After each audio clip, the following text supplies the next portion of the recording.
नमस्कार साथियों, स्वागत है आप सभी का हमारे YouTube channel wifi super study पर। तो आज हम लोग रीजनिंग का पार्ट थ्री डिस्कस करने वाले हैं, जो कि कोस्ट गार्ड, इंडियन नेवी, जो कि डीबी की अभी वैकेंसी आई हुई उसके लिए, तथा रेलवे एनटीपीसी के लिए काफ़ी इंपॉर्टेंट क्वेश्चन है। तो चलिए बिना देरी के क्लास को स्टार्ट करते हैं। जी हाँ साथियों, एक रिक्वेस्ट और कि यदि आप हमारे चैनल पर नए हैं तो चैनल को सब्सक्राइब कर लें, जिससे कि हमारे आने वाली वीडियो को आप मिस ना कर सकें तथा ज़्यादा से ज़्यादा संख्या में शेयर करें। तो चलिए साथियों शुरू करते हैं। पहला क्वेश्चन आप सभी की स्क्रीन पर दिख रहा होगा। देखिए पहला क्वेश्चन है, ब्रिक मैसन उसी तरीके से कलर किससे रिलेटेड हो। जिस तरीके से ब्रिक आपका किससे रिलेटेड है, मैसन से रिलेटेड है, उसी तरीके से कलर आपका किससे रिलेटेड होगा। जिस तरीके से ईंट आपका मिस्त्री से रिलेटेड है, उसी तरीके से रंग आपका किससे रिलेटेड होगा। चाइल्ड से, टीचर से, या फिर पेंटर से, या फिर फोटर से, बच्चे से, अध्यापक से, चित्रकार से, या फिर कुम्हार से। तो आंसर करने की कोशिश करें। काफ़ी सिंपल सा पहला क्वेश्चन है और ये पूछे जा चुके हैं एग्जाम में, सारे प्रीवियस ईयर क्वेश्चन है। तो कोशिश करें सभी लोग इसका आंसर करने की। तो आशा करता हूँ कि सबने इसका आंसर कर दिया होगा अब तक। तो इसका क्या आंसर हो जाएगा, देखिए जिस तरीके से ब्रिक जो होता है, ईंट, वो किसके लिए ज़रूरी होती है, मकान बनाने के लिए, और मकान बनाता कौन है, मिस्त्री। तो उसी तरीके से कलर किसके लिए ज़रूरी होगा, पेंटर के लिए, क्योंकि पेंट कौन करता है, पेंटर ही करता है ना। तो चलिए नेक्स्ट क्वेश्चन पर चलते हैं। अगला क्वेश्चन आप सभी की स्क्रीन पर, स्लीप जिस तरीके से रेस्ट से रिलेटेड है, स्लीप जो होता है आपका जिस तरीके से रेस्ट से रिलेटेड होता है, उसी तरीके से प्ले आपका किससे रिलेटेड होता है, इन्जॉयमेंट से, लर्निंग से, इंजरी से, या फिर चैंपियन से। सोना जिस तरीके से आराम देता है, उसी तरीके से खेल हमें क्या देता है, इन्जॉयमेंट, सीखना, चोटिल होना, या फिर विजेता बनाना। तो देखिए इसका आंसर क्या होगा, सभी लोग आंसर करने की कोशिश करें जल्द से जल्द। तो देखिए इसका आंसर क्या हो जाएगा, आनंद मिलता है। खेलने से हमें क्या मिलता है, आनंद मिलता है। तो क्या हो जाएगा, इंजॉयमेंट हमारा आंसर हो जाएगा ए। तो चलिए नेक्स्ट क्वेश्चन पर चलते हैं। देखिए अगला क्वेश्चन आप सभी की स्क्रीन पर, टेड पोल जिस तरीके से फ्रॉक से रिलेटेड है, उसी तरीके से कब आपका किससे रिलेटेड होता है। जिस तरीके से टेड पोल जो होता है वो मेढक के बच्चे को कहा जाता है, उसी तरीके से कब किसके बच्चे को कहा जाता है, हैडॉग के, लायन के, कैट के, या फिर डॉग के। तो आंसर करने की कोशिश करें सभी लोग। तो देखिए जिस तरीके से टेडपोल मेढक का बच्चा होता है, उसी तरीके से कब किसका आपका बच्चा होता है, लायन का बच्चा होता है। किसका, शेर का बच्चा होता है। ठीक है, तो चलिए अगले क्वेश्चन पर चलते हैं। देखिए अगला क्वेश्चन आप सभी के स्क्रीन पर, इनकरेजमेंट जिस तरीके से विक्ट्री से रिलेटेड है, उसी तरीके से फ्रस्ट्रेशन आपका किससे रिलेटेड होगा। इनकरेजमेंट जिस तरीके से विक्ट्री से रिलेटेड है, उसी तरीके से फ्रस्ट्रेशन आपका किससे रिलेटेड होगा, स्टेलमेंट से, या फिर एंगर से, या फेल्योर से, या एंग्जाइटी से। आपको आंसर करना है इसमें। प्रोत्साहन जिस तरीके से विजय से रिलेटेड है, उसी तरीके से निराशा आपका किससे रिलेटेड होगा। तो आशा करता हूँ कि सबने इसका आंसर कर दिया होगा, किससे रिलेटेड हो जाएगा आपका, फेल्योर से। जिस तरीके से प्रोत्साहन करने पर हमें क्या प्राप्त होती है, विक्ट्री, उसी तरीके से फ्रस्ट्रेशन से हमें क्या प्राप्त होता है, फेल्योर ही मिलता है हमेशा। ठीक है, तो आपका आंसर क्या हो जाए यहाँ पर, सी नंबर, फेल्योर। और आपका स्कोर, अपना स्कोर जरूर कमेंट बॉक्स में नीचे करें, क्योंकि देख आपकी तैयारी कैसी चल रही है आप देख सकते हैं इससे। ये सारे मॉक टेस्ट हैं प्रीवियस ईयर। तो चलिए नेक्स्ट क्वेश्चन पर चलते हैं। देखिए अगला क्वेश्चन आप सभी के स्क्रीन पर, डॉक्टर जिस तरीके से पेशेंट से रिलेटेड है, उसी तरीके से लायर आपका किससे रिलेटेड होगा। जिस तरीके से डॉक्टर के जो ग्राहक होते हैं उनको हम क्या कहते हैं, पेशेंट कहा जाता है ना। उसी तरीके लायर के जो ग्राहक होते हैं उन्हें क्या कहा जाता है, कस्टमर कहा जाता है, क्लाइंट कहा जाता है, कंज्यूमर कहा जाता है, या फिर बायर कहा जाता है। आंसर करने की सभी लोग कोशिश करें इसे। आपका बिना टाइम वेस्ट कराए ही मैं ये सारे क्वेश्चन करवा दूंगा, कम से कम टाइम में ज़्यादा से ज़्यादा क्वेश्चन होंगे। तो कोशिश करें सभी लोग। अगर आप हमारे चैनल पर नए हैं तो प्लीज़ चैनल को सब्सक्राइब जरूर कर लीजिए। तो देखिए डॉक्टर जिस तरीके से पेशेंट से रिलेटेड है, उसी तरीके से लायर आपका किससे रिलेटेड होता है, क्लाइंट से। क्योंकि लायर के जो ग्राहक होते हैं उन्हें हम क्या कहते हैं, क्लाइंट कहते हैं। तो इसका आप स्पेलिंग जरूर याद कर लीजिए क्लाइंट की, क्योंकि ये पूछी गई है कोस्ट गार्ड में। पिछले साल जब मैंने पेपर दिया था तो उसमें आई हुई थी ये स्पेलिंग एरर में। तो इसका आप जरूर चेक कर लीजिए एक बार, स्पेलिंग CLIENT होती है। तो चलिए नेक्स्ट क्वेश्चन पर चलते हैं। देखिए अगला क्वेश्चन है, क्लॉक जिस तरीके से हमें क्या बताती है, टाइम बताती है, उसी तरीके से थर्मोमीटर हमें क्या बताती है, हीट, रेडिएशन, एनर्जी, या फिर टेम्परेचर। कोशिश करें इसका आंसर करने की। क्लॉक जिस तरीके से हमें, घड़ी हमें क्या बताती है, टाइम, उसी तरीके से थर्मामीटर जो होता है वो हमें क्या बताता है, हीट बताता है, रेडिएशन बताता है, या फिर एनर्जी, या फिर टेम्परेचर। तो आशा करता हूँ सबने इसका आंसर कर दिया होगा। तो जो हमारा थर्मोमीटर से हमें क्या नापा जाता है, टेम्परेचर नापा जाता है। सभी लोगों ने डॉक्टर के यहाँ देखा होगा, थर्मोमीटर से वो क्या करता है, जब बुखार होता है तो टेम्परेचर नापता है ना। तो क्या आपका आंसर हो जाएगा, टेम्परेचर। ओके, तो चलिए नेक्स्ट क्वेश्चन पर चलते हैं। देखिए अगला क्वेश्चन आप सभी के स्क्रीन पर, लाइट जिस तरीके से डार्कनेस से रिलेटेड है उसी तरीके से नॉलेज किससे रिलेटेड होगा? लाइट से क्या हटता है? आपका प्रकाश जब आता है तो अंधकार हट जाता है, उसी तरीके से जब आपके पास ज्ञान आ जाता है तो क्या हटता है? इग्नोरेंस, इंटेलिजेंस, ब्राइटनेस या फिर ग्रेटनेस? अज्ञानता, बुद्धिमान या चमकदार या फिर महानता? तो काफ़ी सिंपल सा क्वेश्चन है, तो इसका आंसर क्या हो जाएगा आपका? अज्ञानता आपका हट जाता है। जिस तरीके से लाइट जब आता है तो वहाँ पर क्या हटता है? डार्कनेस। उसी तरीके से जब नॉलेज आ जाता है आपके पास तो क्या हट जाता है? इग्नोरेंस हट जाता है। चलिए नेक्स्ट क्वेश्चन पर चलते हैं। देखिए अगला क्वेश्चन काफ़ी अच्छा क्वेश्चन है। सीजर्स जिस तरीके से क्लॉथ्स से रिलेटेड है उसी तरीके से आपको बताना है कि आगे क्या आएगा। पेन, इंक, रेजर, सेव, उसके बाद या फ्यूरनेस, स्मोक या फिर नेल हैमर?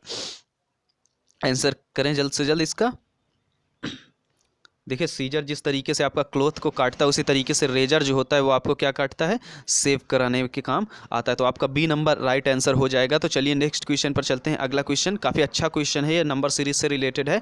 देख लें, ये जो सीक्वेंस दे रखा है इस तरीके से मिलता जुलता आपको अगला सीक्वेंस बताना है क्या होगा। तो देखिए आंसर करने की कोशिश करें सभी लोग, इसके लिए मैं आपको थोड़ा सा टाइम दूंगा। तो आशा करता हूँ कि सबने इसका आंसर कर दिया होगा। तो देखिए क्या करना है यहाँ पर, 6, 14, 30 कैसे आपस में रिलेटेड है? तो देखिए 6 प्लस कर दिया जाए 8 तो कितना हो जाता है आपका? 14 हो जाता है ना, 14 हो गया। अब उसके बाद यहाँ पर देखना है आपको कि अगर हम 14 प्लस 8, ये 8 है, ध्यान रखना, 8 गुणे 2 कर दें तो कितना हो जाता है? 8 दूनी 16 और 14 मिलके कितना आ जाता है? 30। तो अभी देखिए यहाँ पर हम पहले नंबर को चेक करते हैं। यहाँ पर अगर इसको चेक करते हैं तो 4 के बाद 4 में प्लस 8 करेंगे तो कितना आ जाएगा आपका? यहाँ पर अगर हम 4 पे प्लस 8 करते हैं तो ऐसा सीक्वेंस बन नहीं रहा। तो देखिए 7 वाले पे देखते हैं। 7 वाला अगर हम देखते हैं यहाँ पर, 7 वाला अगर चेक करते हैं तो 7 प्लस कितना कर दें? 5 हो जाएगा तो कितना आ जाएगा? 12 हो जाएगा। उसके बाद 12 प्लस 5 गुणे अगर 2 कर दें तो कितना हो जाएगा? 22। तो हमारा बी नंबर एकदम सही सीक्वेंस फॉलो कर रहा है जैसा कि ये वाला फॉलो कर रहा है। तो चलिए नेक्स्ट क्वेश्चन पर चलते हैं। आशा करता हूँ कि क्वेश्चन आपको समझ में आ गया होगा। एक बार फिर से देख लीजिए, 6 प्लस 8 अगर करते हैं तो कितना आता है? 14। 14 प्लस 8 गुणे 2 कर देते हैं तो कितना आ जाता है? 8 दूनी 16, 14, 30 हो जाता है। उसी तरीके से अगर 7 में 5 जोड़ते हैं कितना मिलता है? 12। अब 12 प्लस 5 गुणे 2 कर देते हैं तो कितना आ जाता है? 22। ठीक है, तो यही सीक्वेंस फॉलो हो रहा है और देखिएगा और किसी में फॉलो नहीं होगा। तो चलिए नेक्स्ट क्वेश्चन पर चलते हैं। काफ़ी अच्छा क्वेश्चन है, देख लीजिए इसे। जिस तरीके से 7, 12, 22, 37 में आपस में रिलेशन, उसी तरीके से आपको नीचे भी ढूंढना है कैसे रिलेशन बनेगा। तो देखिए इसको भी देख लेते हैं। देखिए 7 प्लस 5 करते हैं तो कितना आ जाता है? यहाँ पर 12 हो जाता है। 7 प्लस 5 करने पे बाद कितना आ जाता है? 12। उसके बाद अगर हम 12 प्लस 5 गुणे 2 कर दें तो कितना हो जाता है? 5 दूनी 10, 22 हो जाता है। उसी तरीके से अगर हम यहाँ पर 22 प्लस 5 गुणे 3 कर दें तो कितना हो जाएगा आपका? 5 3 15 बस 37। इस तरीके से चल रहा है ना। तो चलिए देखिए आगे किस में ये फॉलो करेगा। तो देखिए 3 यहाँ पर करे दे रहा हूँ, यहाँ पर 3 प्लस 5 करेंगे तो कितना आ जाएगा आपका? 8। ठीक है, अब उसके बाद अगर 8 प्लस 5 गुणे 2 करेंगे तो कितना आ जाएगा? 5 दूनी 10, 8, 18। तो हमारा कहीं ना कहीं उसके बाद 18 प्लस 5 गुणे 3 करेंगे कितना मिल जाएगा? 33। तो हमारा आंसर क्या हो जाएगा? बी नंबर हमारा एकदम राइट आंसर हो जाएगा। चलिए नेक्स्ट क्वेश्चन पर चलते हैं। देखिए काफ़ी अच्छा क्वेश्चन है, सभी लोग इसका आंसर करने की कोशिश करें। एक चीज़ मैं आपको बता दूं, प्लेस वैल्यू जरूर याद कर लीजिए इन अक्षरों की, जिससे कि आपको आसानी से इस तरीके के सवाल सॉल्व कर पाएंगे। तो देखिए यहाँ पर देखें तो ए के तुरंत बाद क्या आ जाता है? बी आता है ना। उसके बाद सी के तुरंत बाद क्या मिलता है हमें? डी। तो डब्ल्यू के तुरंत बाद हमें क्या मिलता है? एक्स। वाई के तुरंत बाद हमें क्या मिलता है? जेड। इस तरीके से आपका सीक्वेंस चल रहा है। तो देखिए एच के तुरंत बाद क्या आएगा हमारा? आई आएगा ना। जे के तुरंत बाद हमारा क्या आएगा? के। उसके तरीके से अब देख लें तो ये हमारे कट जाएंगे क्योंकि यहाँ पर आई नहीं है, ये भी कट जाएगा, आई नहीं है। इन दोनों में आई भी है, के भी है, आई भी है, के भी है। तो देखिए अब एन के बाद तुरंत क्या आता है? एन की वैल्यू प्लेस वैल्यू 14, 14 के तुरंत बाद 15 आना चाहिए, तो हमारा एम ये वाला भी कट जाएगा, तो हमारा राइट आंसर क्या हो जाएगा, सी नंबर हमारा राइट आंसर हो जाएगा। चलिए नेक्स्ट क्वेश्चन पर चलते हैं। देखिए अगला क्वेश्चन आप सबको देखना है, काफ़ी अच्छा क्वेश्चन है, इस बार की एसएससी में 2-3 बार ये पूछा गया क्वेश्चन है, तो आप लोग ध्यान कर लें, इसको ध्यान से सॉल्व करें और प्लेस वैल्यू ज़रूर याद कर लें। देखिए जैसे यहाँ पर इस सवाल को हल करते हैं तो ए की प्लेस वैल्यू 1, बी की प्लेस वैल्यू 2 और सी की 3, 3 2 5 1 6, 6 किसकी प्लेस वैल्यू होती है, एफ की। इस तरीके कुछ सीक्वेंस चल रहा है। अब बी की प्लेस वैल्यू क्या हो जाएगी, 2, बी की प्लेस वैल्यू 2, उसका सी की प्लेस वैल्यू 3, डी की प्लेस वैल्यू 4। अब सबको ऐड करेंगे, 4 3 7 2 9, 9 किसकी, आई नो, आई नो। इस तरीके से आप याद कर सकते हैं, आई की होती है ना 9, तो इस तरीके से ये हो जाएगा। अब उसके बाद आगे देखें तो सी की प्लेस वैल्यू 3 प्लस डी की प्लेस वैल्यू 4, ई की प्लेस वैल्यू 5, 5 4 9 3 12, 12 एल की प्लेस वैल्यू हो जाएगी। ठीक, उसी तरीके से आप सबको देख लीजिए। उसके तरीके से देखा जाए तो ए बी सी के तुरंत बाद डी वाले आना चाहिए, तो ई वाले तो हमें लगता है कट ही जाएंगे। चलिए चेक कर लेते हैं एक बार।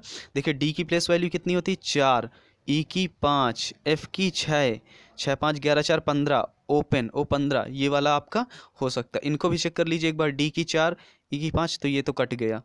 उसके बाद ई की क्या होती है आपकी, ई की 5, डी की 4, एफ की 6, 5 4 6 5 11 4 15, ये भी हो सकता है आपका इस तरीके से। लेकिन यहाँ पर सीक्वेंस भी देखना पड़ेगा, ए के तुरंत बाद बी आ रहा है, बी के तुरंत बाद क्या आ रहा है, सी के तुरंत बाद क्या आना चाहिए, डी आना चाहिए ना। तो इस तरीके से डी हमारा इसमें है, ये वाला कट जाएगा, फिर भी ये वाला कट जाएगा। अब देखिए ये भी कट जाएगा, क्योंकि सबको अगर जोड़ेंगे तो 15 आता है और 15 ओ का होता है, ओपन। इस तरीके से आप ओपन ओस 15 इस तरीके से आप याद कर सकते हैं रिलेट करके। चलिए नेक्स्ट क्वेश्चन पर चलते हैं। देखिए अगला क्वेश्चन नंबर सीरीज का है, ये काफ़ी अच्छा क्वेश्चन है, इसको आप कर ले दोहरी मतलब डबल सीरीज इस पर आपको देखने को मिलेगी, डबल सीरीज इस पर। तो सभी लोग इसका आंसर करने की कोशिश करें जल्द से जल्द, इस पर आपको डबल सीरीज देखने को मिलेगी। तो चलिए कोशिश करें, थोड़ा सा आवाज़ से कंप्रोमाइज़ कर लीजिए, पीछे थोड़ी सी आवाज़ आपको इसमें अभी इस वक्त देखने को मिल सकती है। तो देखिए इस सीरीज को हम कैसे सॉल्व करते हैं। देखिए 2 पे कितना ऐड किया गया होगा कि 12 हुआ होगा, 10 है ना, और 12 पे कितना ऐड किया गया, 30 18, कितना ऐड किया जा रहा है यहाँ पे, 10, और यहाँ पर कितना ऐड किया जा रहा है, थोड़ा सा स्क्रीन डाउन कर रहा हूँ, 18 ऐड किया होगा। अब 10 18 आगे हमें क्या ऐड करना पड़ेगा, 10 में कितना 8, 18 8 26, तो कितना हो जाएगा यहाँ पर 56 हम रख के देख लेते हैं, तो 56 हो जाएगा यहाँ पर। 56 के बाद 18 26, 26 के बाद 26 और 8 34, सही चल रहा है सीक्वेंस। उसके बाद देखें तो +8, तो हमारा कौन सा आंसर हो जाएगा, 56 हमारा राइट आंसर हो जाएगा। देखिए इस सीरीज पे देखते हैं, 10 पे कितना ऐड करें कि 100 हो जाए, 90 ऐड करेंगे ना, 90। उसके बाद इस पर कितना ऐड करेंगे हमें, 100, फिर नेक्स्ट आगे कितना ऐड करना पड़ेगा हमें, 110, फिर आगे 120, तो उस तरीके से 120 अगर इस पर ऐड करेंगे तो 430 हमारा राइट आंसर हो जाएगा। चलिए नेक्स्ट क्वेश्चन पर चलते हैं। देखिए अगला क्वेश्चन काफ़ी अच्छा क्वेश्चन है, सिंपल सा क्वेश्चन है, तो इसको आप आंसर करने की कोशिश करें। देखिए सभी डिजिट, जितने भी डिजिट दे रखे हैं, अगर इनको हम ऐड कर लेते हैं तो कितना मिलता है, 3 + 2 5 + 1 6। अब 6 का स्क्वायर कर देते हैं तो कितना मिल जाता है, 36। उसी तरीके से अगर हम 2 2 2 4 1 5, 5 का वर्ग कितना होता है, 25 आपका राइट आंसर हो जाएगा। देखिए आगे भी काफ़ी सिंपल सा क्वेश्चन है। 6 को हम क्या लिख सकते हैं, 3 × 2 लिख सकते हैं, और 3 और 2 को अगर ऐड कर देते हैं 5। 8 को क्या लिख सकते हैं हम, 4 × 2 लिख सकते हैं, तो 4 और 2 मिलके क्या हो जाएगा आपका, 6 हो जाएगा। चलिए नेक्स्ट क्वेश्चन पर चलते हैं। देखिए अगला क्वेश्चन, और ये दोनों अंतिम क्वेश्चन है, तो इनको करने की कोशिश करें। देखिए क्या होगा, 24 त्रिक कितना होता है, इसको हम बता दे रहे हैं सीधे से, 24 त्रिक कितना हो जाएगा, 72 यानी कि 72। अब 24 का आधा कितना होता है, 12, 72 से 12 निकाल देंगे, कितना मिल जाएगा हमें, 60 मिल जाएगा। उसी तरीके से अब देखें, इसको भी 3 से मल्टीप्लाई करें तो 12 360 होगा। अब 360 आता है, और 120 का जो आधा होगा उसको घटा देंगे तो कितना आ जाएगा, हमारा आंसर 300 हो जाएगा। ठीक है, आशा करता हूँ कि समझ में आ गया होगा आपको ये सभी आंसर। तो चलिए नेक्स्ट क्वेश्चन पर चलते हैं। अगला क्वेश्चन देखिए क्या है, अगला क्वेश्चन है आप सभी की स्क्रीन पर। 392 का रिलेशन जिस तरह 28 है उसी तरह 722 का रिलेशन किससे होगा, ये आपको बताना है। देखिए 322 को हम क्या लिख सकते हैं, 14 × 14 × 2 लिख सकते हैं। उसका 14 × 2 कितना हो जाता है 28। अब 722 को क्या लिख सकते हैं, 19 × 19 × 2, 19 दूनी कितना हो जाएगा 38। आपका राइट आंसर हो जाएगा। तो आशा करता हूँ कि आपको वीडियो अच्छी लगी। अगर वीडियो अच्छी लगी है तो आप कृपया चैनल को सब्सक्राइब कर लें तथा ज़्यादा से ज़्यादा संख्या में शेयर करें। जी हाँ साथियों, अगर आप नाविक डीबी का फॉर्म भरना चाहते हैं और उसके डॉक्यूमेंट से रिलेटेड जानकारी चाहिए तो कमेंट बॉक्स में ज़रूर कमेंट करें, क्योंकि डॉक्यूमेंट में बहुत सारे लड़के आउट किए जाते हैं। तो मैं आपको गाइड करूंगा कि कैसे आपको डॉक्यूमेंट्स बना लेने, क्योंकि अभी थोड़ा सा टाइम है तो उतने टाइम में आप बनवा सकते हैं। अगर आपका बन गया है तो कोई दिक्कत नहीं है। तो आशा करता हूँ, चलिए धन्यवाद।